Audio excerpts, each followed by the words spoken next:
Okay, we're going in 3, 2, 1.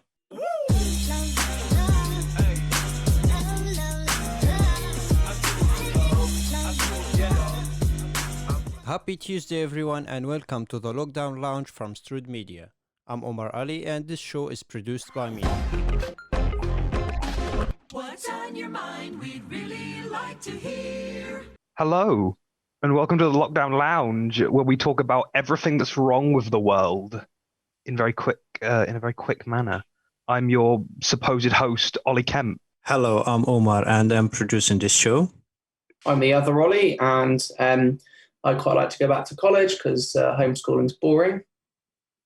Hi guys, I'm Alfie. I'm a musician on my first year of the BTEC course at Strood. That's the only interesting thing about me, to be fair. Hi, I'm Phoebe, and I have lightsaber chopsticks. Wow. Hi, I'm Matthew, and I'm told my mic's bad, but I have no way of knowing that. I have no way. So our first hot issue of the day is musicians should simply rethink, reskill, and reboot, which is in regards to a statement sort of issued by the government about performers like rethinking their careers and basically telling them to not do what they enjoy anymore. It's a bit of a madness, isn't it? Because Yep. I sort of get it. I get the fact that we're not allowed to go out there. We're not allowed to do it for the safety of other people. But at the same time, if we consider the amount that music and entertainment contributes to the economy, it would be completely ridiculous to not at least prioritize that a little bit. It's funny, isn't it? Everyone's complaining because everyone's being made redundant. There was a figure out today, I forgot what it was. We've seen the amount of people who are unemployed. The government are trying to tell people to get other jobs when they may already have one. And everyone's trying to sack other people because they haven't got the money to sustain the employees. So the government's trying to actually make the unemployment rate technically worse because you're going to be unemployed for a certain amount of time while you reskill. So they're actually going to make their own economy worse by implying this. I think the music industry and the entertainment industry as a whole, especially even like performing arts and things like that, I think it's just been a long ride of just trying to prove everyone wrong, in the sense that I think musicians have done such a good job, especially in like working from home and in sort of releasing music from home and sort of like taking it in their stride. And especially with the amount of like fan bases and stuff and like artists who have progressed through things like Zoom and through like mobile ways of sort of working and just releasing music. So it hasn't been completely terrible, but it's just a shame that we know that we don't have the support of our leaders. Yeah, I love the idea that the government is telling, like, a lot of musicians have practiced like pretty much every day for several years of their life, and the government have gone, yeah, no, just reskill, dude. Just reskill. It's fine. Yeah. That passion you've had since you were 3. Reskill. Everyone's a bricklayer to go and work in McDonald's. It's just very different, isn't it? Because you've known it. Let's just take bricklaying as an industry.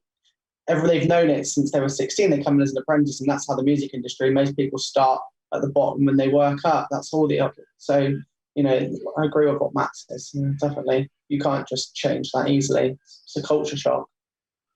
Well, like, more than that, it's just like if you've practiced at a thing, well, you've obviously got very good at it, and like. I know. I see what Matthew's saying though, because it's like they're just telling you that for some reason they put no value in these creative practices because they don't see how like greatly they contribute to society. And saying like, just work somewhere else. It's fine. And it's also just kind of cruel. Just dismiss your skills like that.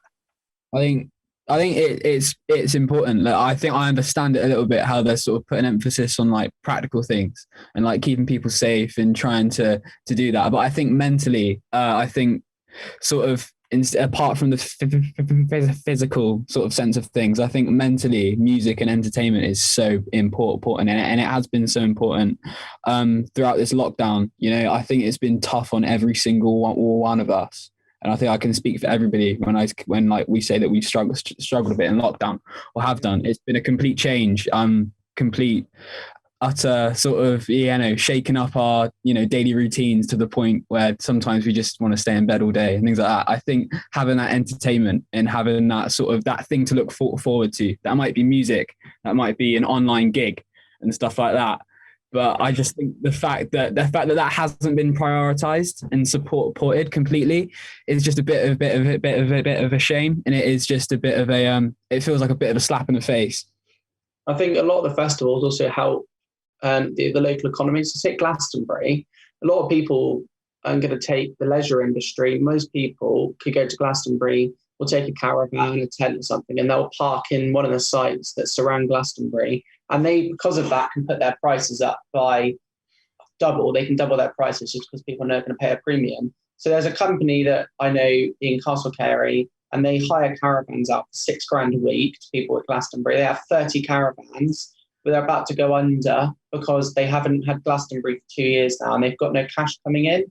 So all those businesses that actually link onto the festivals and the music industry as well, I think that are also paying the brunt as well.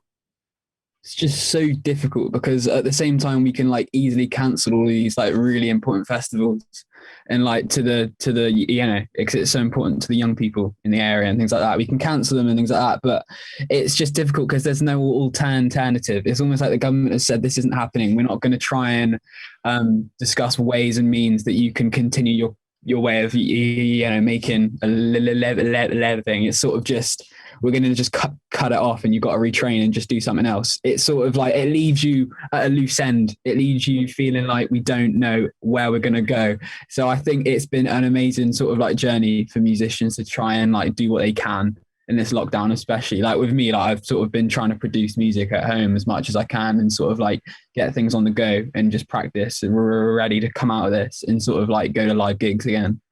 Doesn't only like affect the musician themselves, it affects like their road crew, the sound engineers, the promoters, the lighting engineers, and all of that is all linked together.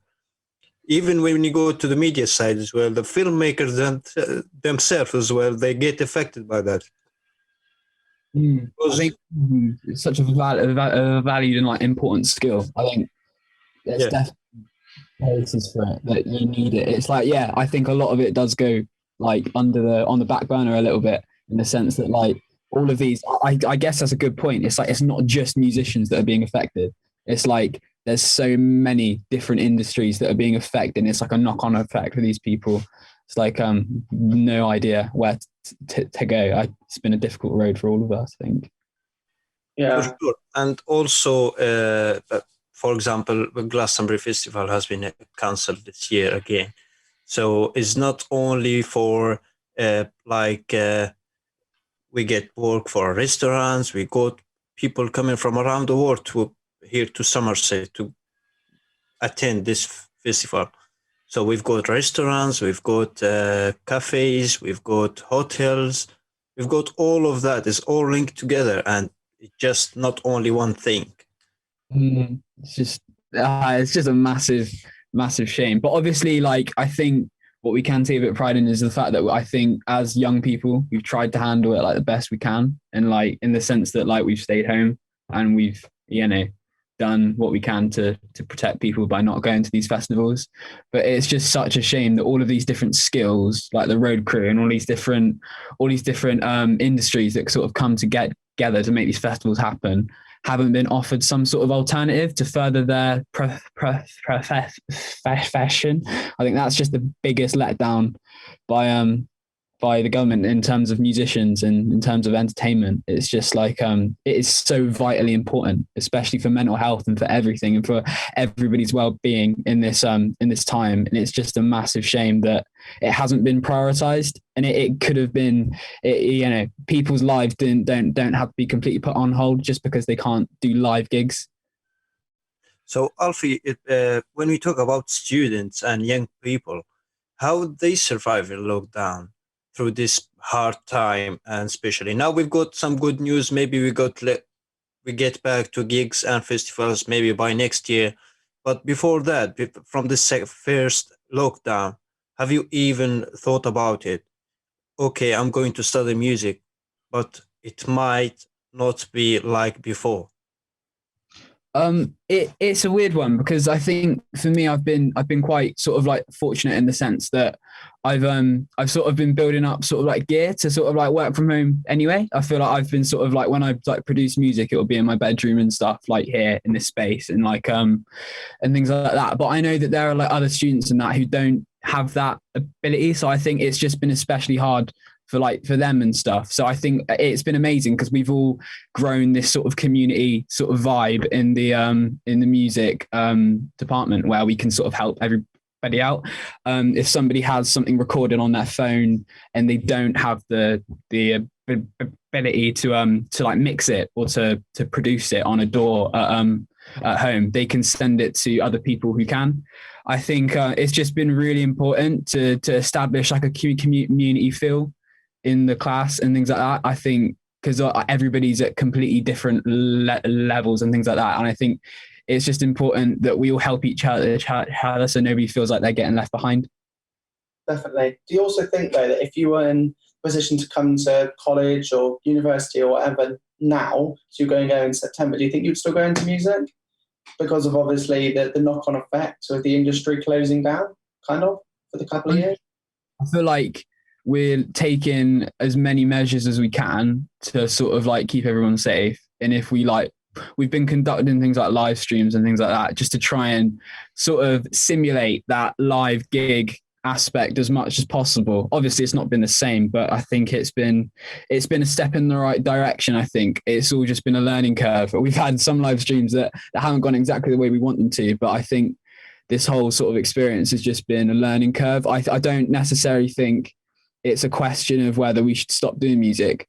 I think it's a question of whether how can we adapt music and how can we adapt the entertainment industry into this new normal, this new sort of place, this new space where, you know, we've got to keep people apart and we've got to keep people safe, especially, you know, until these vaccines come, until, you know, things start to die down a bit. I think it's just more of a question. I don't think it should be retrain, rethink, reskill. It should be, you know, rethink the way that you're doing your current like thing. I think it should be a bit more, you're a musician. How can you still continue to make an impact from home or on a live stream instead of doing that live gig? Because, you know, how can you keep people safe but still have the same impact that you did when you're out there doing like live music? Sorry.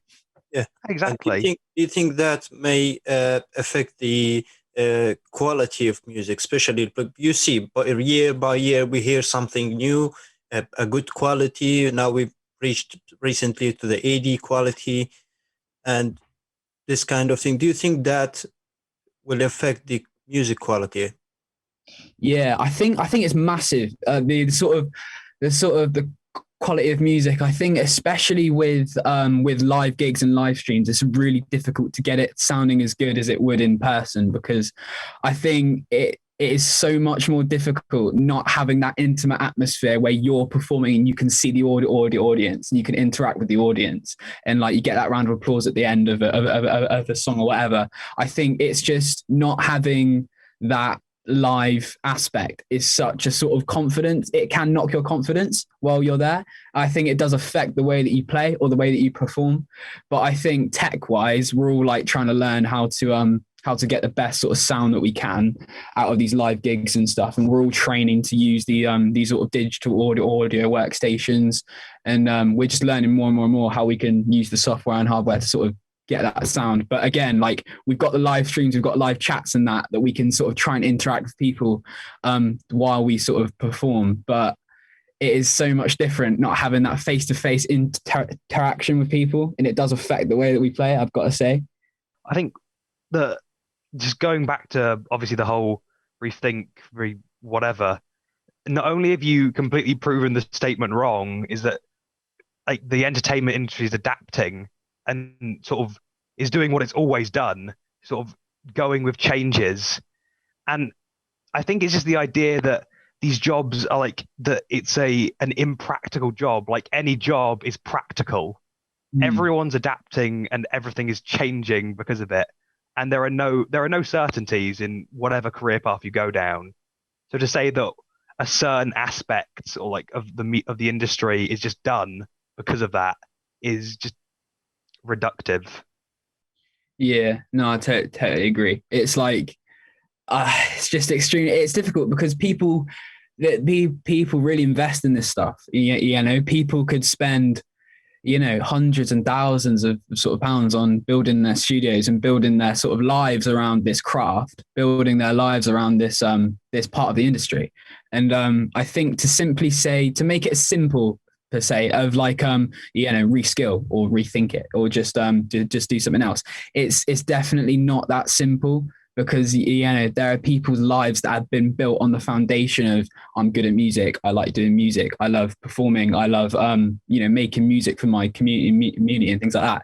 And to suddenly change that and shift that is completely different. It's like, what do we do with everything that we've built? What do we do with everything that we've built up to this stage? It's like you can't just completely scrap it. It's part of you. I think as a musician, like they say that you are your own product. Sorry, and it almost like you don't want to completely give up on yourself, because it's like your music's a part of you. It's like if you're in the entertainment industry, especially, it's like that thing that you enjoy so much. It's part of who you are as a person. It's difficult to give that up. So, Alfie, what do you think can be useful for people to support the music industry and the musician? I think just like at the moment, especially streaming and sort of online sort of like gigs and stuff, just attending them and just giving a nice word and things like that. Just saying that people are like, just so musicians don't feel completely isolated. I feel like everybody's trying so hard right now to offer a positive experience. I feel like we've all got friends who are playing instrument. We've all got friends who sort of like sing. We've all got friends who sort of like try and push themselves out there musically. I think just giving someone a share on social media, giving someone a like, giving someone just a comment, a nice word, it's just sort of, it's a massive booster of confidence. It's just so big. And just giving people that extra stream on Spotify or SoundCloud or whatever it might be, it's just such a big confidence booster, especially for me. Like, I know I'll be in my best sort of like workflow if I think that I'm doing something that other people enjoy. Like, I love that. It's just that self-worth that you get from the idea that your work is influencing someone positively. I think if you've got a musician that you like, or if you've got a musician that's quite small and not very established that you really enjoy, just put that word out there and just support that person and just say, like, give them a share, give them a comment saying like, I love this. And it's just like, engage, because I think that's what musicians are looking for. They want to engage with people. Definitely. I think we'll move on to our next subject. Alfie, thank you for offering your insight. Thank you for having me. Really interesting. Our sort of new topic is something that's going to like affect all of us completely, is going back to college, going back to school. How are you feeling about it? Oh, Specifically, Phoebe, you're being targeted. Oh, lovely. Thank you so much, guys. I don't know. I think it's great. Yay. Let's get back in that learning environment, but way too soon, is my opinion. It's way too soon. We haven't had vaccines yet. There are people in our age group that are very vulnerable still and have almost been forgotten about. And it's just, they're sending us back. I just think they're sending us back way too soon. That's my opinion. I mean, thanks, because I can see the. Yeah, got Matt.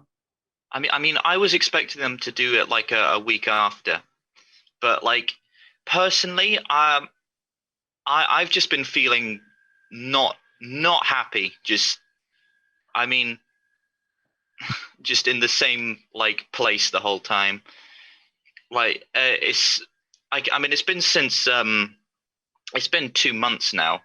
I'm like, plus the lockdown last year. I'm just really excited to see everyone again, So but I do think it should. If I was the government, I wouldn't have let us out so early. But since I don't have a say on it, I'm excited. Kind of. I don't know.